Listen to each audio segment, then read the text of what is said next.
love my HBCU. And boy, I love it, love it. I love it, love it. I love my HBCU. And man, I hope my team they won. Yeah. I hope my team they won. Yeah. Man, I hope my team they won. I hope my team they won. Yeah. I tune into the HBCU Sports Lab to see if my team won or lost. If they lost, I'm quiet as a mouse. But if they won, keep tab. I'ma do the dab, yeah. Dr. Cavil, he know what he be talking about. Mike and Charles, they know what they be talking about. They compress the analytic data with the hip hop. If you know them like I know them, they gon' tell you if your team, if they won or lost, and who the ball. So listen to Professor, yes sir, and pay attention, cause he gon' teach a lesson. This is Dr. Cavil with Inside the HBCU Sports Lab with Mike Washington, Charles Bishop, and some of our best friends to come and join you on the show today. Welcome to episode 704 of Inside the HBCU Sports Lab radio show and podcast, the show that's covering the sporting HBCU diaspora, all things HBCU sports for institutions large and small, from the NAIA to the NCAA. We share insights and information on the HBCU sports culture, HBCU athletic aesthetics to facilitate the story of HBCU athletic programs and the business of HBCU sports. I'm your host, Dr. Kenyatta Cavil, along with my co-host, Mike Washington, Charles Bishop, along with AD Drew and Wilton Jackson. We are filming from our home studios and sending a signal live to KCWH 1230 AM studios with the Texas Radio Hall of Famer, multi-Hall of Famer Ralph Cooper, in the beautiful home of Texas Southern University from Houston, Texas. With that being said, let's bring everybody on board to see how they are doing today. As we're doing that, let me go straight to Charles Bishop. Charles Bishop, how are you doing today? Doing well, Doc. Doing well. I see some comments earlier. Some folks say they're quiet. They had a rough week this past week, so we'll see if week 3 is a little bit better for everybody. Yeah, I know you got beat up for putting people on the ledge. It sounds like the fans are. Yeah, I saw ledge behavior today. I saw ledge behavior today. So, yeah, we might have some folks really out there on the ledge. So. Let's go to you, Mike. How are you doing today? And are you in Philly? Where are you? Around the world? Are you in the United States? Have they got you abroad? You in Brazil? Where are you at? No, I am in Philadelphia. So I was in Baltimore yesterday. So I'm back up to Philly today, and I'm in Philly for the next 3 days. But it's all good. So I met a few SIAC folks in the airport. So that'll be interesting. So this ledge talk, if you're on the ledge, you're on the ledge. Just call a spade a spade. I ain't on no ledge, whatever. Talk to some southern folks. If you on the ledge, you on the ledge. Just call a spade a spade. Yes. Well, I have a consortium. I'll be finding a way up to my way to Philadelphia, back again since last time we went up there to join you in the great city that you hosted us as while you're there. Great job, Mike, I should say, for the Alpha Phi Alpha fraternity convention. But, that's a different thing. Wilton doesn't quite know something about that. We need that for another day. With that being said, I'll find my way back up there. Since I'm picking on Wilton Jackson II, let me ask him how he's doing. Doc, I'm doing good, man. Doing good. Another week of football coming up. I was with Charles in Hattiesburg this weekend to watch Jackson State. Pretty interesting game, to say the least. And to Mike's point, it is definitely some schools on the ledge. I gotta say it. Southern is out there, but I'm just ready to see what's gonna happen going forward. I tried to tell y'all about Southern last year. They had a little bit of magic ball. They might get it going again. But I told you this year and listened to y'all and pushed them up, and now I'm just a year behind. I told y'all fall so much for this event. I mean, great program, great history. Some things not quite going right now. Maybe they can figure it out. With that being said, let's go to the SIAC guru, one of two that we know that we bring on the show. This one is our partner, AD Drew. Just want to say thanks again for the Morehouse shirt. Deuce was able to talk to his cousin and brag that he had a Morehouse shirt, as he is a freshman at Morehouse. And I need to check to see if he's made it by your office. I know you're busy, so hopefully his excuse is that he hadn't caught you there versus not made it over there yet. We'll see. How you doing, AD? I'm doing fine. Thank you for not saying SIAC or SEAC and calling us by our proper name. Some of us do our homework. Some of us do our homework. You had a show that talked about media terminology. We have a book out there, Mr. Ken Rashad. I have a book. It's probably too expensive for most people to get. It's more of an academic book. With that said, you shared me some love. But between that show, Ken Rashad's books, what we do on this show, I don't get it. When I'm on these media things and people can't pronounce the name nomenclature of the institution and or the conferences. Yeah. That is a challenge. Yeah. Now, we're going to see how big time Mike is. Mike, I just got to ask you, did you catch the train from Baltimore to Philly or did you fly from Baltimore to Philly? Oh, man, that dude is sedity. I caught the train. I went from Philadelphia to Baltimore. I caught the train. Watch this. How did you get from Baltimore to Philly, Mike? Why you want to know? Why you asking? Why you asking? They have first class on. They have first class on the train. Yeah, I know. You get a sleeper car. I'm accustomed to flying right now. I fly first class, so I have not adapted. It's been a while since I lived in Europe, so I got to readjust to this train thing. So, man, with that said, Mike doing too much. Let's get this news of the day and give these folks what they want. We got some updates. ESPN revises MEAC SWAC Challenge rating. Over 1 million viewers tuned in from HBCUsports.com. Let me give you the details. ESPN Events announced Monday that the revised Nielsen ratings show more than 1 million viewers tuned in to the 2025 Cricket MEAC SWAC Challenge kickoff at Center Park Stadium in Atlanta. North Carolina Central's 31-14 win over Southern University. There goes Southern's term again. On August 23rd was initially reported as 8,606 or 866,960 viewers. Updated figures now place the live audience at 1,092,151 across ABC, ESPN streaming platforms, including ESPN Deportes. Remember, they added the ESPN Deportes.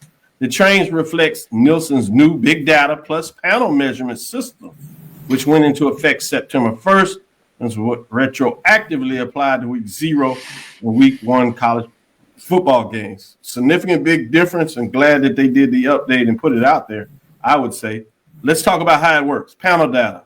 Nielsen's traditional panel of about 42,000 households continues to provide demographic depth. Mike likes them words when we talk about data. And then we get into big data sources. Data from cable, satellites, set boxes, and smart TVs expands coverage to more than 45 million households, 75 million devices. Hybrid approach. Panel demographics are layered onto large-scale data sets, creating a more accurate and balanced audience picture. Why it matters. Stability reduces zero rating gaps, especially in live sports. Cross-platform insight measures both linear and streaming audience, which is new. Accuracy provides a fuller view of modern viewing habits. Good point. Industry standards, I should say. The big data plus panel system is now the official rating currency for media buying and program divisions. Quote, by incorporating big data with the long-standing panel, we're able to capture a broader and more representative picture of audiences, end quote. Nielsen noted in its rollout announcement, quote, this ensures network advertisers, content creators have more reliable tools for planning and decision making, end quote. Good stuff, good stuff. This goes a long way. As we know, this summer, SWAC TV was announced. So this should provide some big pictures as well for that as things start to turn around. We should have a big announcement coming in terms of that platform, but I won't spoil it for the SWAC TV and the SWAC office in terms of what they have planning moving forward. I'm appreciative of how they continue to change the game.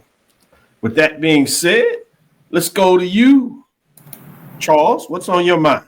Yeah, well, we touched on it a little bit in terms of alleged behavior, but Southern promotes Fred McNair to offensive coordinator after a 1-2 start. So coming days after Southern's 30-7 home loss to Alabama State, head coach Terrence Graves today announced that quarterbacks coach Fred McNair will serve as the Jaguars offensive coordinator for the rest of the season. So this is a statement from Coach Terrence Graves, who made some changes on offense. He said, the reason why we're doing it is simply because he's a veteran coach, a championship coach. He's been an offensive coordinator, and he can add some wisdom and expertise to what we're doing to help us out. Everybody's on board. Those changes we feel we have to make in order to give ourselves a chance. And Graves mentioned himself. He's going to lead back into the third phase, which is special teams. So 7 turnovers for Southern over the first 3 weeks of the football season. So they've made a change here at offense coordinator. We'll see if that shakes things up for this Southern offense. Big news going into the SWAC season in a couple of weeks for the Southern Jaguars. We'll see, and certainly keep a measuring stick of how it handles. I have a question while we're right there. Simple question. Answer it. Why is there a need to publish an article called Southern's Terrence Graves insists that Jaguars still a good team? Why are you insisting? We in game 2 of the year our Lord 2025. I can explain that to you, Mike. I get the benefit of being on these media calls on Monday. And some of these media people, and they have folks that oftentimes particularly follow a certain group. So one of the gentlemen that focuses on Southern asked the question, and I'm going to frame it like this. He asked the question, Coach, please explain to us, or please explain to your Southern media fans why they should believe that this is still a good team. Okay. Gotcha. So that he provided an answer, and that article is directly related to that question. I thought it was a unique question to ask in a media session. That's putting it nicely. That's kind of where that goes, but I think it's a fair question, but that's the context to give a further framework of where it came from. No, thanks for the context. I was wondering, why is there a need? This is game 2. Yes, we joke around and say they're on the lasers. That's because people like Charles said get people off the ledge. But because you said get the folks on the ledge, obviously somebody out there is hearing some of these Southern folks, as Wilton said, that are on the ledge.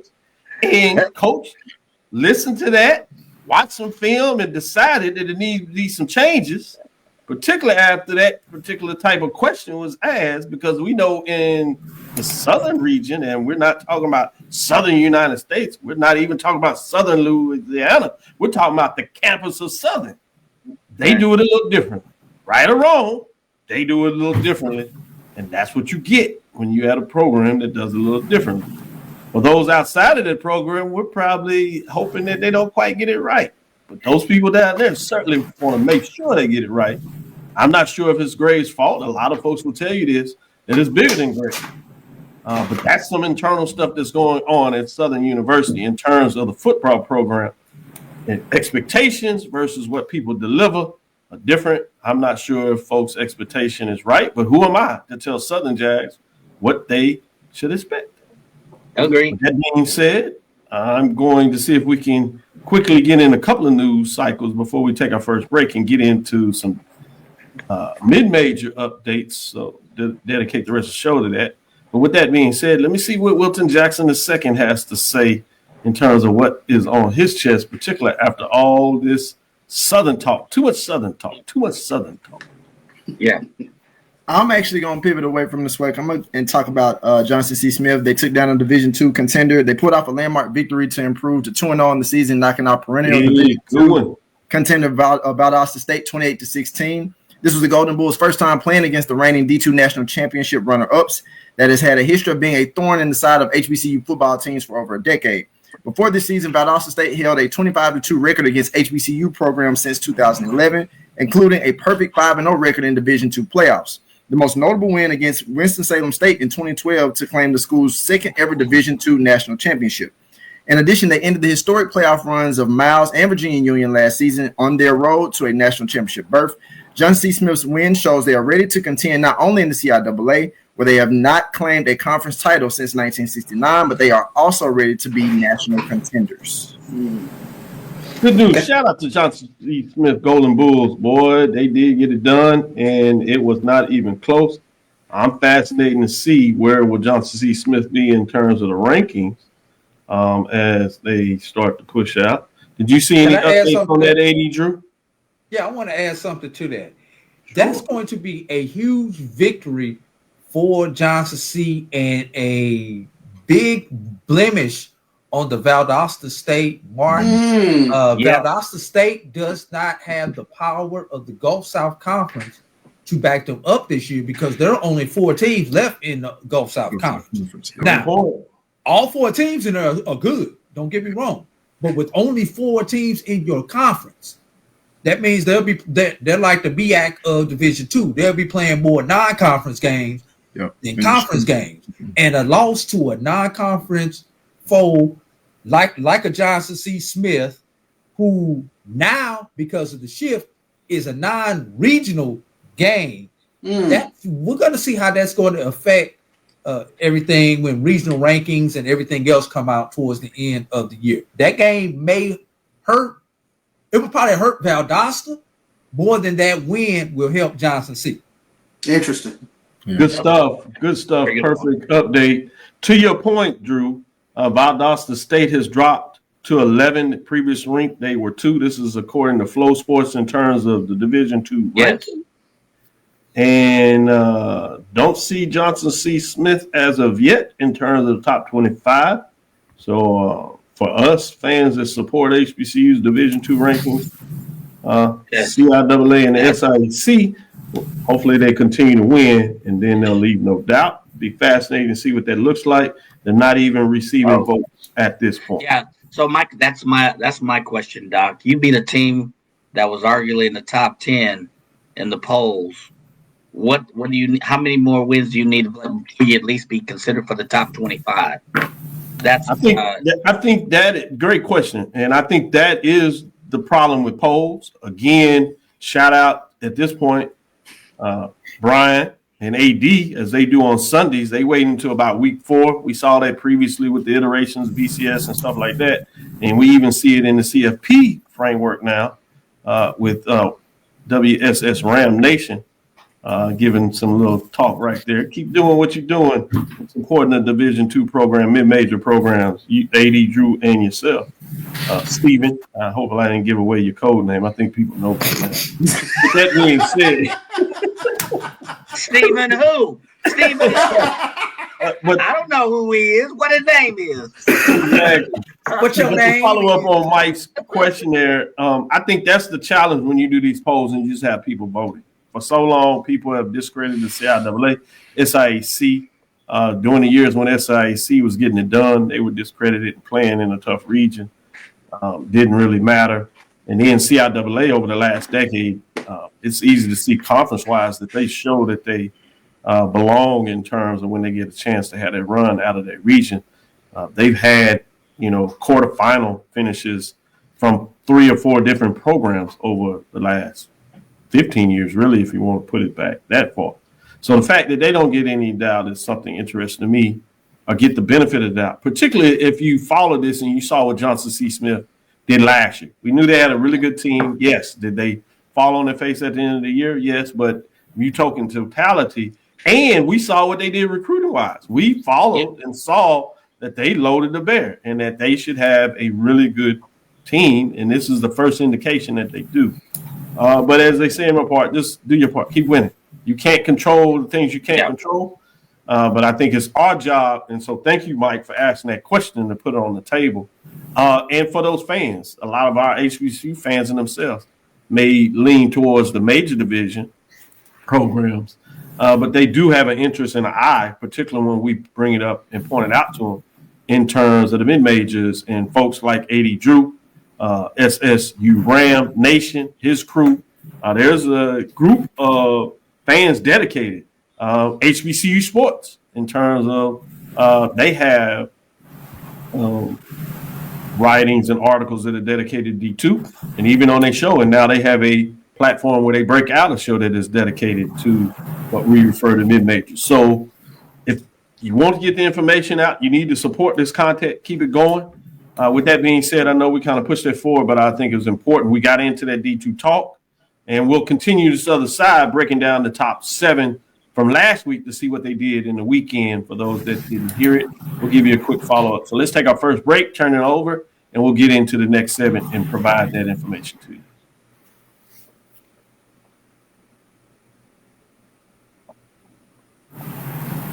Get ready for the inaugural.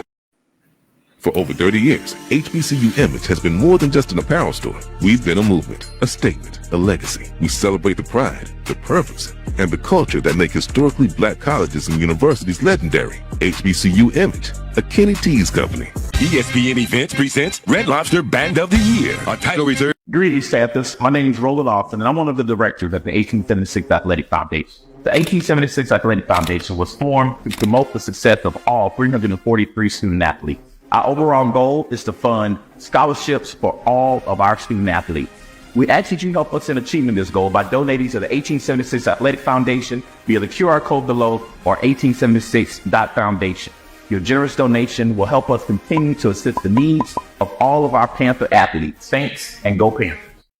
Compress the analytic data with your hip hop. If you know them like I know them, they gon' tell you if your team, if they wanna lose, and who the ball. So listen to Professor, yes sir, and pay attention, cause he gon' teach a lesson. This is Dr. Cavil inside the HBCU Sports Lab. I did want to give some love back out to Lincoln, Missouri. I know we did it Sunday and appreciate that, AD Drew.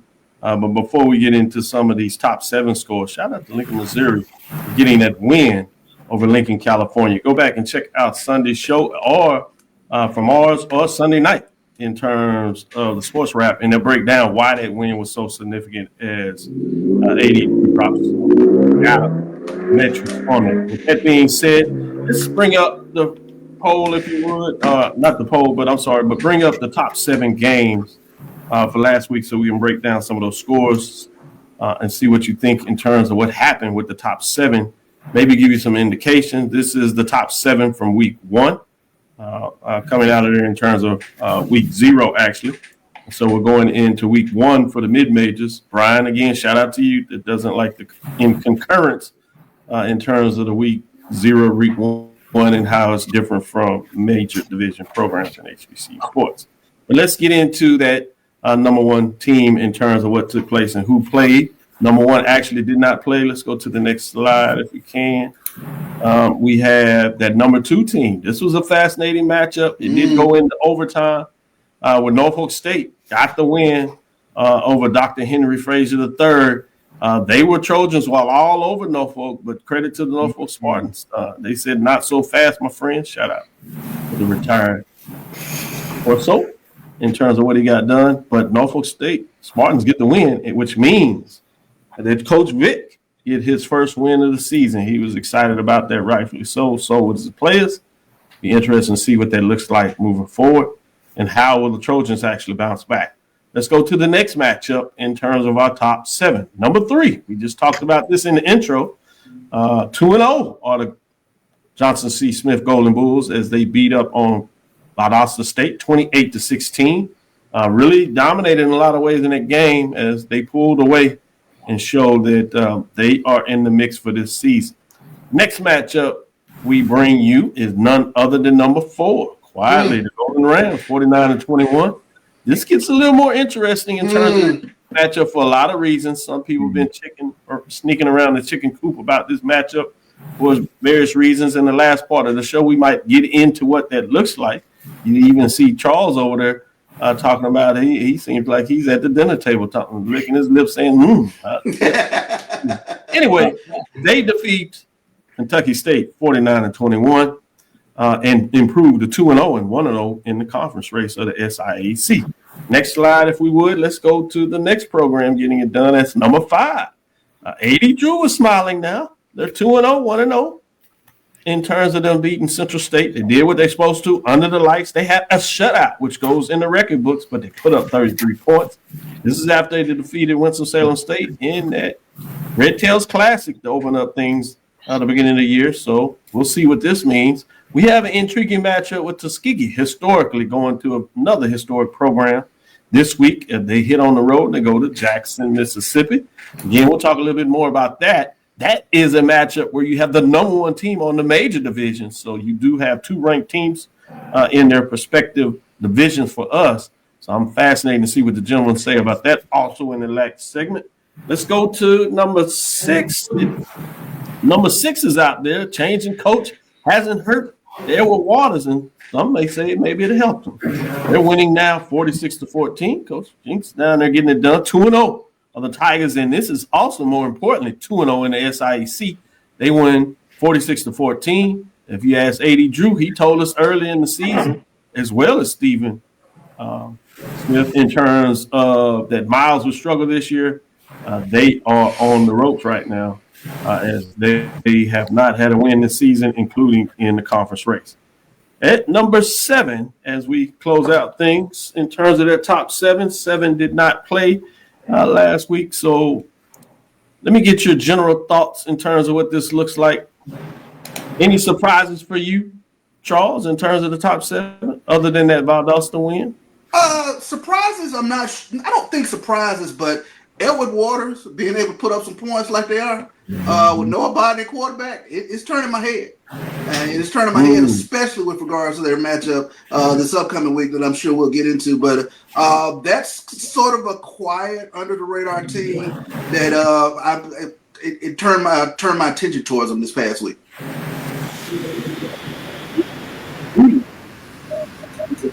It can work out for him there, but he's getting off to a pretty good start. Quarterback with the transfer quarterback. Wilton Jackson the second. What are your thoughts in terms of the top 7? I don't think it was any major surprise, but I was really excited to see what Brian Jenkins is doing with Edward Waters. Definitely their ability to score, put up points, and not only just put up points, but put up the amount of points that they did and get a massive win over Miles. I know we knew that this wouldn't be the same Miles team, but I think more than anything, the one that also stands out to me is this Golden Rams team putting up 49. Of course, it was Kentucky State, but I'm interested to see are they ready to kind of take that next step in the SIAC this year. You would bring up Coach Gray. Yep. He has a big matchup this weekend as he's traveling home. Drew drops his head a little bit and says, he's not saying nothing about it. He has work to do at Morehouse. He's going to handle it. With that being said, Big Mike, what are your thoughts in terms of the scores that came out of the top 7 last week? No surprises. I'm not a Division II expert, but my question is this. Again, Love Jones. I don't have all the answers. I just have all the questions. Albany State, Edward Waters. I can't decipher, is it just Edward Waters? Do they really have that proficient of a scoring offense? They're putting up 300, 400 yards a game against, two OC teams. Or is it we need to get deeper in the season? Because I really think Albany State kind of meets that mustard test. And I'm scratching my head on Edward Waters, which is currently this week #1 in the division. So those are my questions. Not the answers, but my questions. And I think there's some good questions. One thing we know, they will be answered. Drew, where is that game played? That's a good question. I don't have the schedules in front of me. But I looked that up, especially because I see Steve and Kendrick in the chat. I've got here's the question of the day. Who is the best quarterback in D2 right now? Is it Isaiah Knowles? Nice question. Durham? No to both. Is it Noah Biden? Well, statistically, it's Miles Scott. Yes, it's Scott. Yeah. If you go by the data points, it's Scott. Yeah. I like what you did there, AD. That was nice.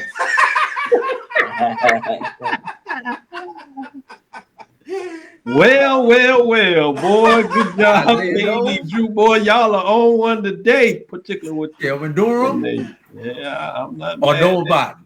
I'm gonna ask again. All right. Let me. Okay. Well, I mean, who has the better efficiency?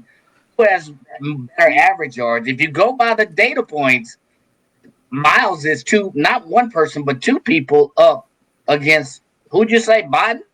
Yes, statistically. So if you go by stats, data points, completion percentage, yards per pass, that thing, you got to go Miles. But I don't know. That eye test, and I know Dr. Cavill's going to give me, what is eye test? What's the criteria for that? It's my damn test. My test says Biden right now, to me, is playing to me. So, except Kelvin Durham has the best win Yeah, that's the king matchup. We'll save that to the end. We're gonna get to that. We're gonna give you plenty of time to get to that matchup. Let me give you an update. I did see that. I don't understand this, but Albany State and Edward Waters does not play this year. Wow. That Clark Atlanta is still on the schedule, and that's a HBCU Go game, and that's in a couple of weeks. October 25th to be exact. You guys out in Dallas doing a good job down here so far. Edward Waters also goes to Bethune-Cookman. And so, man, I don't think you can go 2 years in a row losing to Division II programs. And can't do that. Figure that. Interesting matchups as we get to it. Let's take our second break, come back on the other side, and it's time to unveil week number 1, if you would, in the mid-major division, top 7, to see how things shook up based on the scores that we just saw in this segment. Stick with us. We'll be right back after this break and get right into it.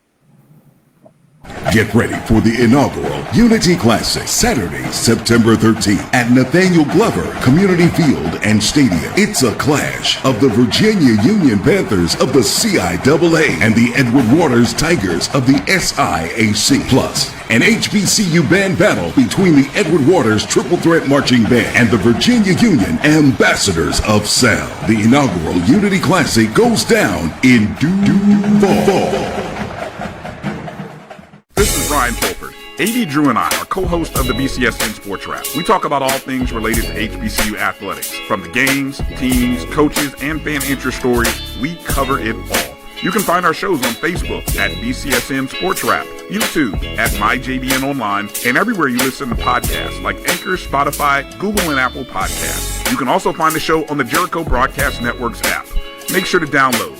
We look forward to you joining the conversation and being a part of the show. For over 30 years, HBCU Image has been more than just an apparel store. We've been a movement, a statement, a legacy. We celebrate the pride, the purpose, and the culture that make historically black colleges and universities legendary. HBCU Image, a Kenny T's company. This is the Dean of the College of HBCU Sports, Kenyatta Cavil of Dr. Cavil's Inside the HBCU Sports Lab with Mike Washington and Charles Bishop. Come mix it up in the lab where the course lecture is in session every Tuesday from 6 o'clock p.m. Central Standard Time on Facebook Live, YouTube Spreaker, or the BCSN app. As we discuss all things about the HBCU sports culture, including exploring the week that was in the sporting HBCU diaspora, as well as the upcoming week of HBCU sports. With me, the Dean, the College of HBCU Sports, on Dr. Cavil's Inside the HBCU Sports Lab with Mike Washington and Charles Bishop. Course lecture dismissed. ESPN Events presents Red Lobster Band of the Year, a title reserved for elite HBCU marching bands. A season-long competition that culminates in Atlanta on Friday, December 12th. Drum majors, percussion, drill, auxiliaries, musicality. All aspects will be examined by the toughest judges in the world of college bands. 4 will qualify for the big stage, where national champions will be crowned. Follow us on social media for rankings updates throughout the season. And join us in Atlanta on December 12th. For event and ticket information, visit bandoftheyear.com. Compress the analytic data with your hip-hop. If you know them like I know them, they gon' tell you if your team, if they wanna lose, and who the ball. So listen to Professor, yes sir, and pay attention, cause he gon' teach a lesson. Boy, good commercial. Band of the Year. Boy, that second release should be interesting. It'll be coming shortly. With that being said, let's get into the top 7 of the mid-major division.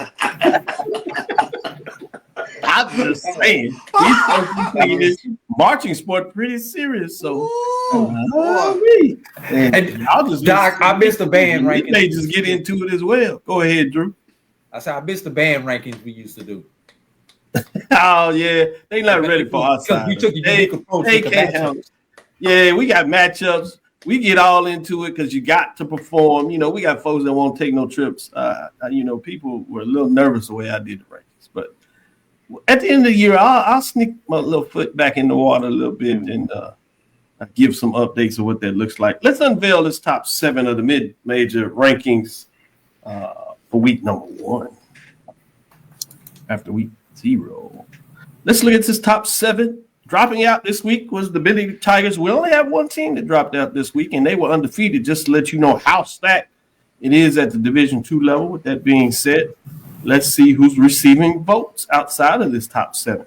Those Benedict Tigers are in the mix. They're 1-0 in terms of what they did this week. Bowie State Bulldogs are also 1-0, and they have a matchup with a major division program this week, one that had got the head coach the first win. And then we have Winston-Salem State Rams sitting at 0-1, and they have a big matchup as well to see if they can get things back right. With that being said, let's get into this top 7. At number 7, we have Clark Atlanta Panthers. They jumped back into the top 7 with the win this past weekend. They were not ranked after a loss to Valdosta State, 148 points. That trip they had in Birmingham played Valdosta tough, but they had a big win this past weekend as they played for Florida Memorial. One of the games that A.D. Drew says can no longer be scheduled by the rain gods out there that says we're just not going to let this be a regular played game. With that being said, let's go to number 6. Number 6, we got Virginia State Trojans. They stay in the poll. They do drop 4 spots. They're 1-1 on the season. Tough loss in overtime to Norfolk State. We'll see what that means, but they're at 149 points as they continue to chug away at the season. Number 5, we have the Edward Water Tigers, 2-0. They move up a spot from 6th last weekend. They are quickly rising. We'll see if they can continue to do the business of football. They're 2-0, not only overall, but also in the SIAC. At number 4, we have the Tuskegee Golden Tigers. They've woken up. They're 2-0 overall, 1-0 in the conference race, 166 points. They move up 1 spot from last week after being number 5. Bringing us to number 3. These are some of the heavy hitters, or at least some. Albany State. Albany, as Mike likes to remind us, they say in those parts, that's the Golden Rams, 2-0. Overall, 1-0 in the SIAC. 2 first-place votes, 198 points. They were previously ranked 4, so they move up the spot. They head on the road to a major division program. They put that undefeated schedule on the line. And number 2, Johnson C. Smith Golden Bulls. They got the big victory, and they stay undefeated, 2-0. 2 first-place votes, 201 points. They move up a spot as well. They previously ranked 3, so they're on their way up. But number 1 remains Virginia Union Panthers, who've been in the number 1 ranking for 4 straight weeks, going back to last year. They did not play last weekend, but they hold on to the number 1 spot. They lose a first-place vote, but they're still getting it done. 219 points, if you would. Ranked number 1 in terms of the rankings. And you see it. The top 7, Clark Atlanta Panthers, Virginia State Trojans, Edward Water Tigers, Tuskegee Golden Bears. In the top 3, Albany State Golden Rams, Johnson C. Smith Golden Bulls, and the Virginia Union Panthers. I see people squinching up. I see Wilton Jackson is second with the steadfast Kappa face. Mike Washington, Big Mike. Amy, you have something to say. I'm going to go to Wilton first. He's so clean in the Board of Health. Tell me, what do you think about rankings top number 7? So in looking at these rankings, 1 through 3 for me are good. Tuskegee at 4 is fine with me. I personally maybe would have flipped Edward Waters and Virginia State, mainly due to the fact that Virginia State playing against a Norfolk State team, obviously a major division team, so I would have given them a little bit more of a nod there. And there's no discredit to Edward Waters because I'm excited to see what they're doing. Like I said, Brian, to see what they're doing out there. So I definitely think that Virginia State, if it was me, I would have maybe given Virginia State at 5 and Edward Waters at 6. I will not beat you up over that. That is good points. You can continue to join the show. A.D. Drew, I'm not going to say that to you because you also produce. So oftentimes we're begging for you to come on the show. But you're also the top 7. Did I just say that out loud? Go ahead. On Sunday's show, Brian had me do an impromptu top 5 in the Division 2. He really did. And your top 5 equal my top 5, except for number 1 and 2. I had flip-flopped. I have to put Johnson C at the number 1 slot because they have the best win of anybody on this list right now.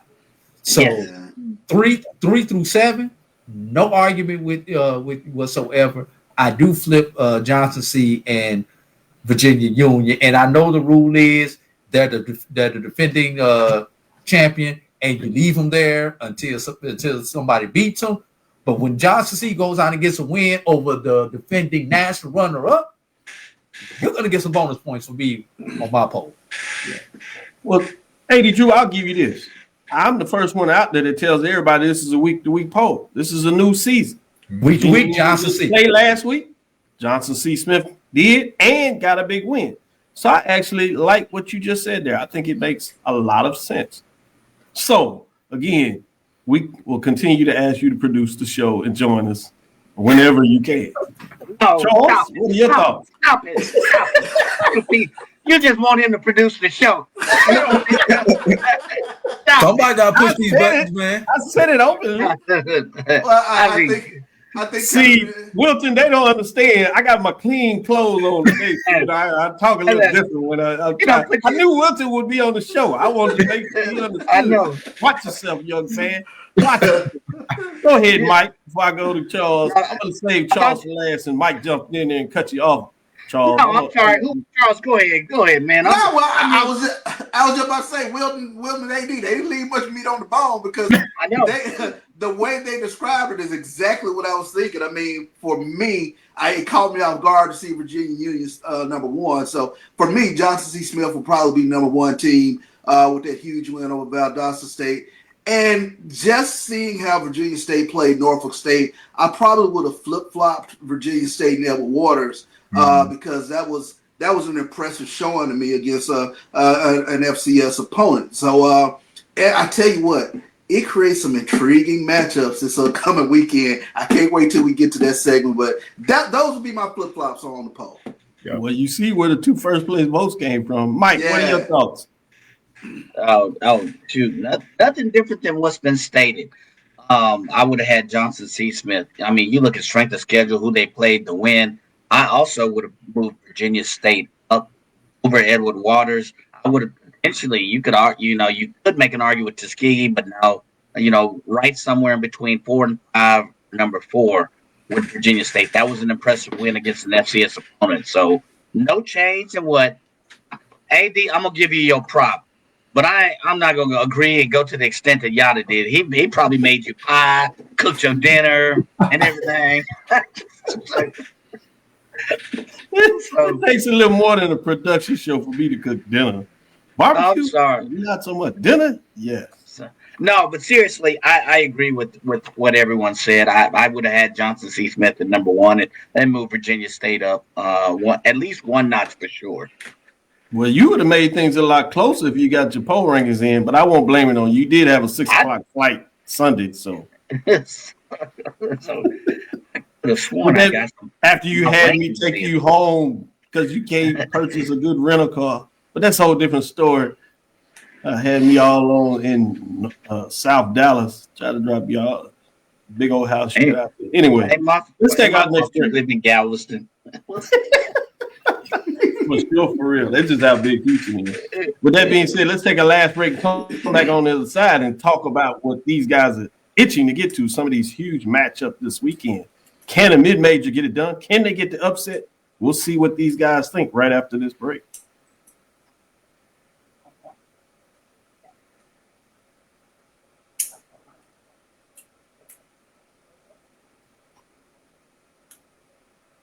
For over 30 years, HBCU Image has been more than just an apparel store. We've been a movement, a statement, a legacy. We celebrate the pride, the purpose, and the culture that make historically black colleges and universities legendary. HBCU Image, a Kenny T's company. ESPN Events presents Red Lobster Band of the Year, a title reserved for elite HBCU marching bands. A season-long competition that culminates in Atlanta on Friday, December 12th. Drum majors, percussion, drill, auxiliaries, musicality. All aspects will be examined by the toughest judges in the world of college bands. 4 will qualify for the big stage, where national champions will be crowned. Follow us on social media for rankings updates throughout the season. And join us in Atlanta on December 12th. For event and ticket information, visit bandoftheyear.com. The human voice has always connected audiences with experiences. Major brands all across America have trusted Cover's voice time and time again. Conversational, powerhouse, intelligent, and sincere. That's the voice you need for your creative marketing process. KeaversVoice.com. Kever's Voice, Kever's Voice, KeversVoice.com. Always on, all the time.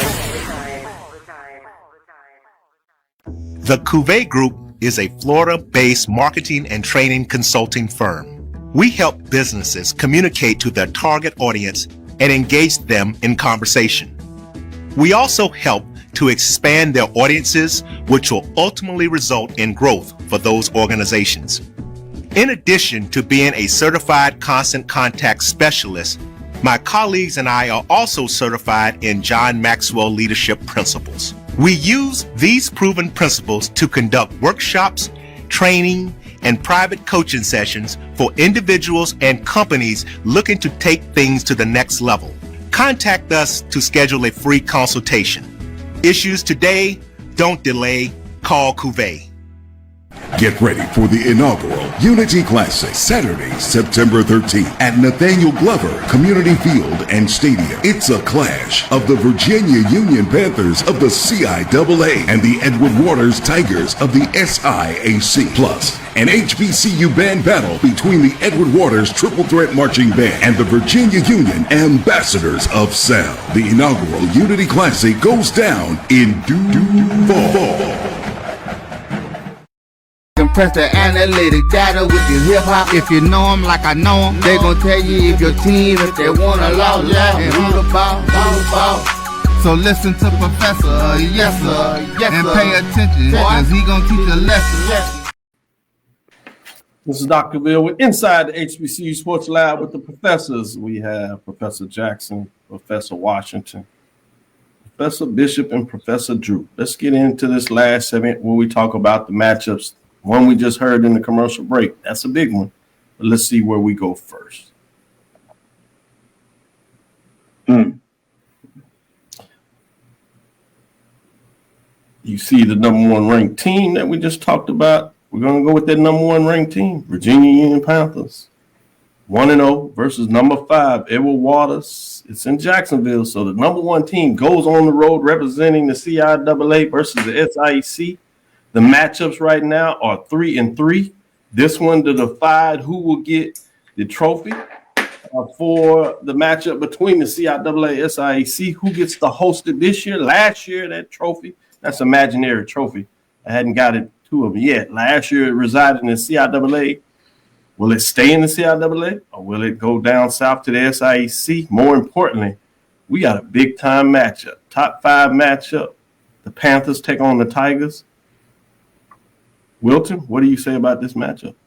I think this is going to be a really good matchup, but I think I'm going to give my edge to Coach Parker in Virginia Union. I would really like, obviously, what Brian Jenkins is doing with Edward Waters, but I just got to give my edge to Virginia Union and what they're going to be able to do. I think they get a win against Edward Waters.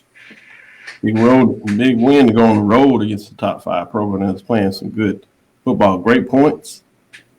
Let me go to you, Charles. What are your thoughts on this matchup?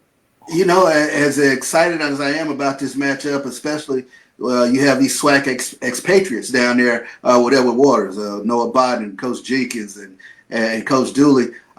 You know, Coach Marino Castle, he said it best. You know, the best way to slow down high-powered offenses, and you keep them off the field. And Edward Waters is going to get a big dosage of Curtis Allen in this game. So for that reason, I got to go with Virginia Union to get the win down there in Jacksonville.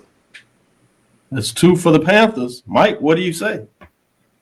I'm gonna echo what Charles said. I mean, you look at what Virginia Union's doing on that rushing game, that ground and pound.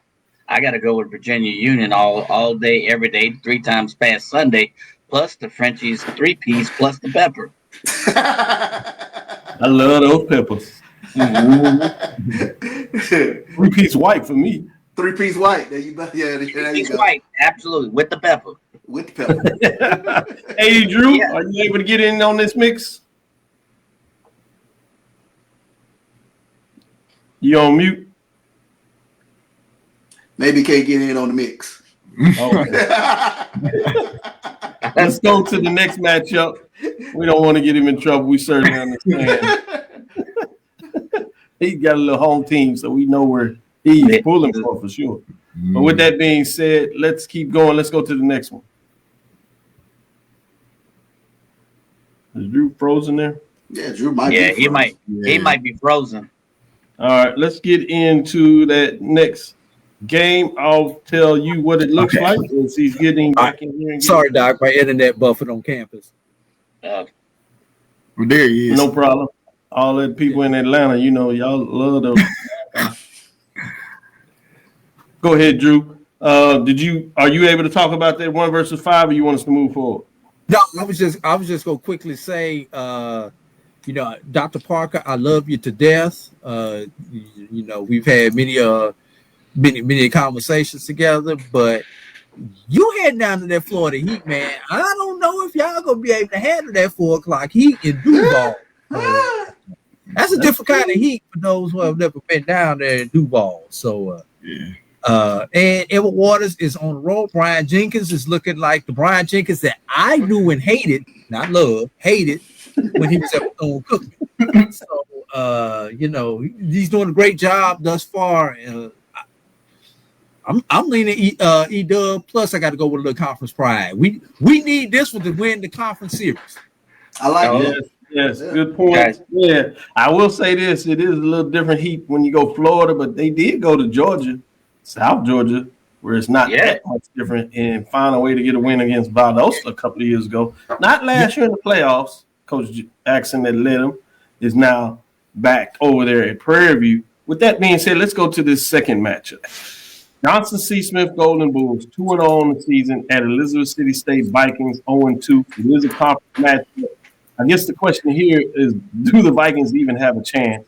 We probably could do this pretty quickly. I'll go back. Drew, do the Vikings have a chance?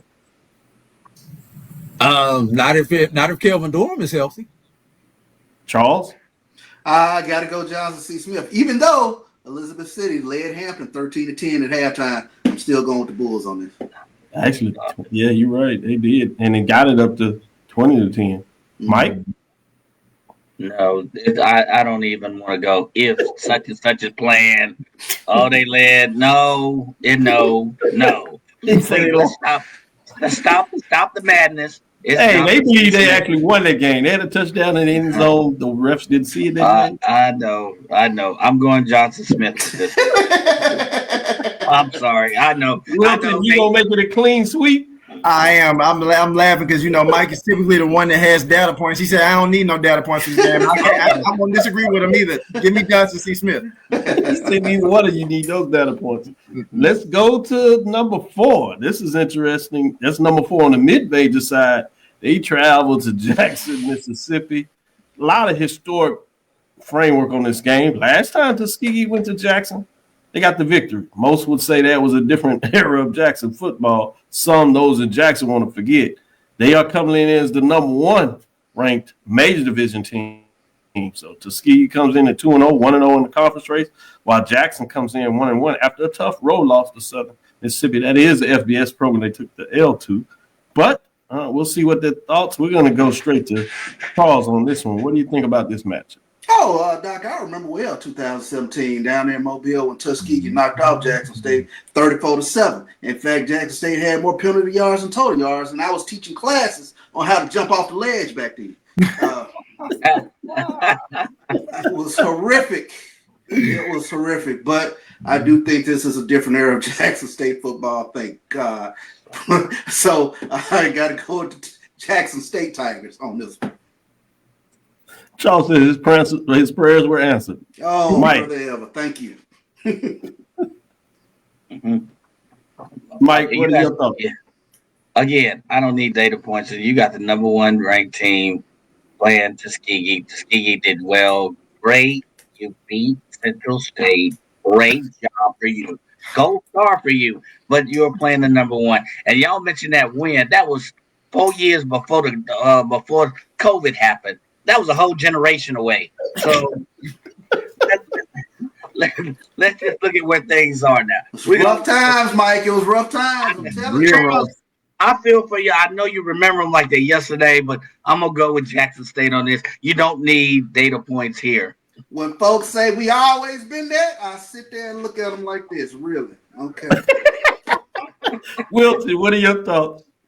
I'm like Charles. It's just good to see that the team is good now. And they've been good for some years now. We want to keep adding to that. So I definitely think that they're going to get this win against Tuskegee. I think this is also a Jackson State team coming off a loss to Southern Miss. They're going to be eager to add another win. This is a home game after being on the road this past week. I can assure you that TC will have those guys ready to play and locked and loaded. Eddie, I'm going to ask you from this standpoint, what would it take for the Golden Tigers to get this done against Tigers of Jackson State? It's going to take E.J. Hall having a breakout game.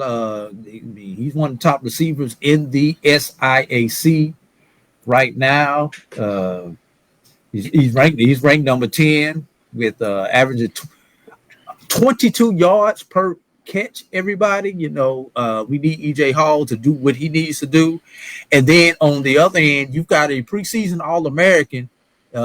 We need him to be the lockdown corner, that being one Mr. Michael King. If those two can show up, if King can take away half the field from Jackson State and allow that extra backer or that extra safety to come up and support the run, Tuskegee has a prayer.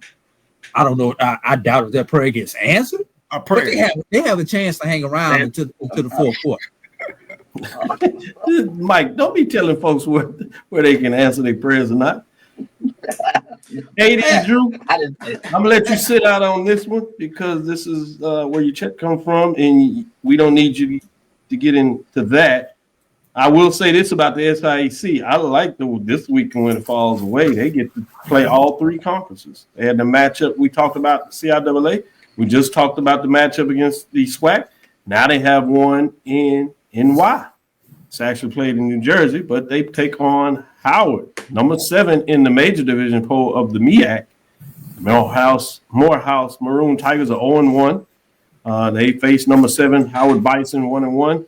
That game looked close early. Played some good football by Maroon Tigers last year, but Howard fixed it and got it going away. Will there be any difference this year, Mike? Before you get going, can I just throw a couple stats out there? I won't comment on the game, but I'll throw a couple numbers out there. Please do. All right. 125th season of Maroon Tiger football. Morehouse is 10-28-2 against Howard all time. And the last victory against Howard was in 1969, everybody. So just a couple of numbers that you'll see come out about this game. Man, those divisions. Last year's game drew 31K. Good stuff. Good update. Great data to provide it. With that being said, Charles? Yeah, I think I'm fascinated with regards to this game in terms of who's going to be in the suites, especially when you take a look at the alumni of Morehouse and Howard. So that caught my eye. Come on. And then playing in the Northeast as well. I'm looking forward to a great crowd. As far as the matchup on the field, got to go with the Howard Bison to get the win on this one. I think the offense is a little bit too powerful for Morehouse. Certainly. Wilton? I definitely got Howard in this game. This is a Howard team that also, obviously came off of a loss against Temple last week, but, they beat FAMU in that first week. So I'm interested to see if that momentum is going to carry over, which they shouldn't have too many problems going up against Morehouse this week. But also to Charles' point, though, if I was going to that game, I'm sure the suites would be filled with a lot of elite people. There you go. There it is. Boy, that's interesting. We have some games where you talk about the bands. Now we to the point where we talk about the suite.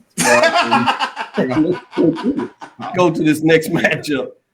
SIAC had a CIAA conference game, so we do have a SIAC conference game. It features a team that is just out the top 7, actually number 8, Benedict Tigers of 1-0 after a big win last weekend. They play Central State Marauders, who are 0-2, both overall and in conference play. So I'm not sure there's a lot of talk about this matchup, but it is a conference game. So I put it out there, the only SIAC conference game this week. I'm gonna go back to you, Drew. Any thoughts on this matchup?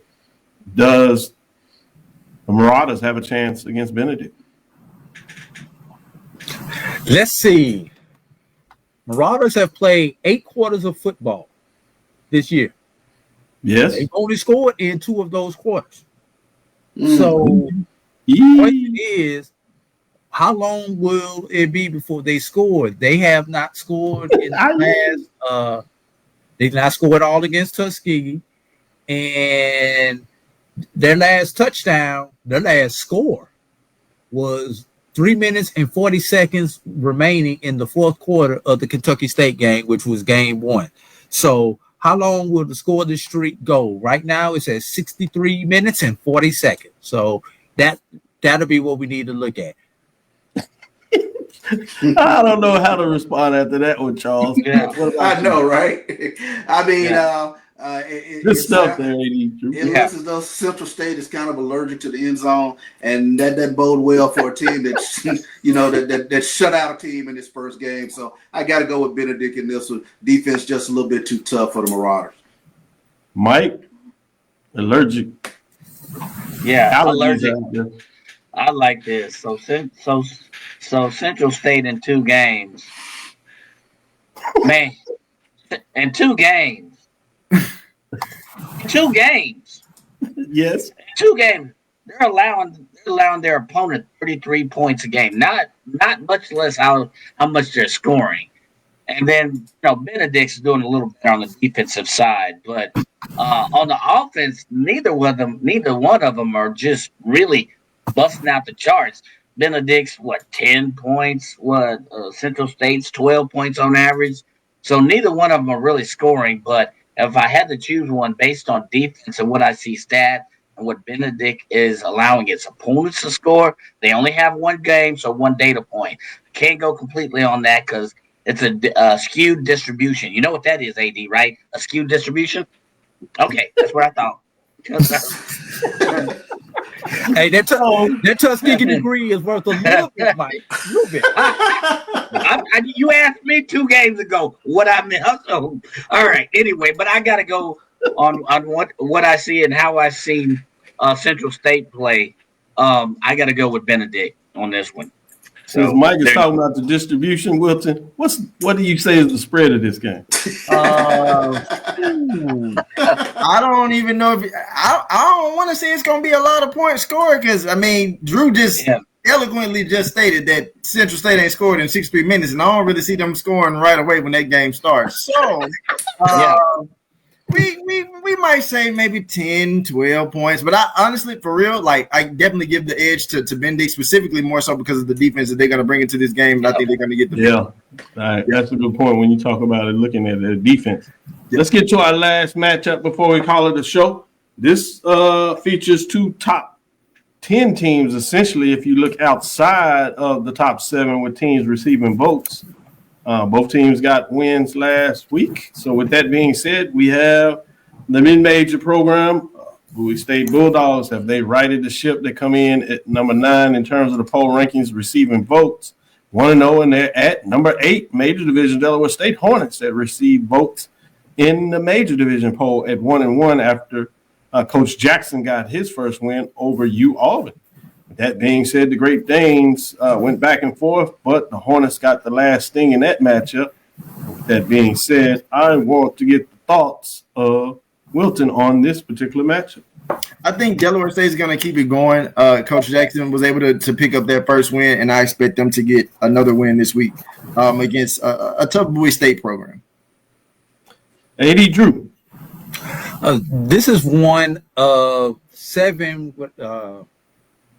8 what I call get right games when we were talking about this weekend, where you have an FCS playing a Division II. The thing with this one, and this was what really intrigues me, you really don't know too much about Bowie because there is no data. There's only that one data point. And we've seen Delaware State, despite a 1-1 record, they've actually played rather well in those games that they played. I mean, Delaware State this is not your son's Delaware State team that we used to seeing these last couple of years. I expect Delaware State to actually kind of win this game rather easily, but I'm really interested to see, is Bowie State going to be the Bowie State of old, or what we saw last week just an anomaly? You remember what that is, Mike? Yes, I do. AD. Go ahead, Mike. Since Drew passed you the mic.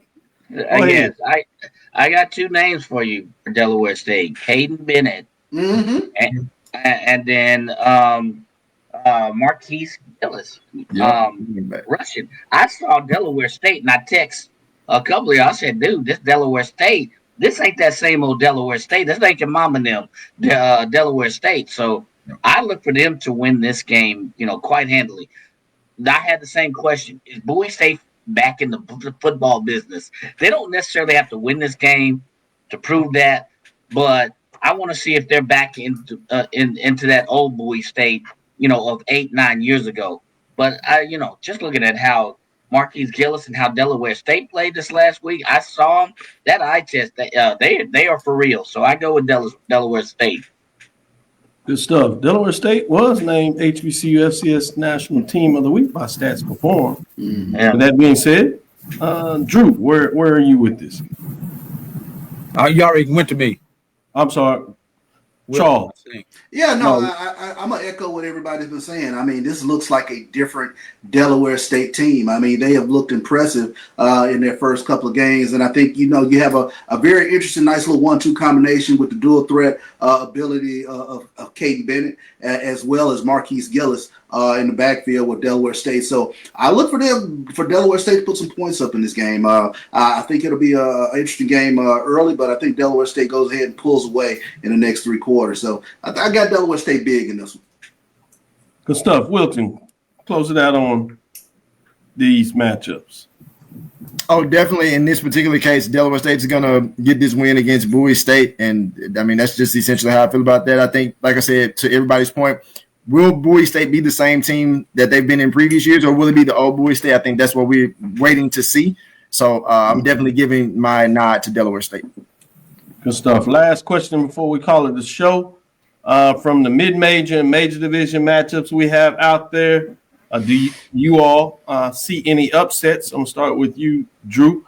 Any upsets that you see this week? And if so, which one? Uh-oh. No, I'm not going there, Jaws. I'm not going there. Well, yeah, tell us what you're thinking, AD. Reason I called Charles out is I'm not going to the Tuskegee Jackson State game. I wasn't thinking that one. That's not what I thought you were talking about. I know everybody wants me to go Albany State and FAMU. But I'm going to tell you the one not to sleep on. Yes. Don't sleep on Kentucky State going to Grambling. That's one you don't want to sleep on. Interesting. I agree. That's a good one. Okay, that's great. But back to FAM. That's the matchup to watch. I'm sorry. Mike, go ahead since you're jumping out there. Back to FAM. What do you call it? Which one? Man, Albany State. All 315 yards a game of Albany State can pull this game off. This, and I'm going to underline, this is going to happen in Tallahassee. Fill in the break, AD. I will say this. If FAMU don't change their punt formation and go with that stack to one side on the punt, we allow the other team to bum rush them from the other side. Oh, it's gonna be a long day in Bragg. We will not be bragging if they play like they played last week against Florida. This the home opener at Bragg, right? Was that? Go ahead, y'all. This the home opener at Bragg, right? And it may be the closing for somebody. His funeral. No, homegoing for somebody. It's kind of flowers singing. My goodness. Yeah, it's kind of scary because Isaiah knows reigning SIAC player of the week. accounted for 7 touchdowns last week, 6 in the air, 1 on the ground.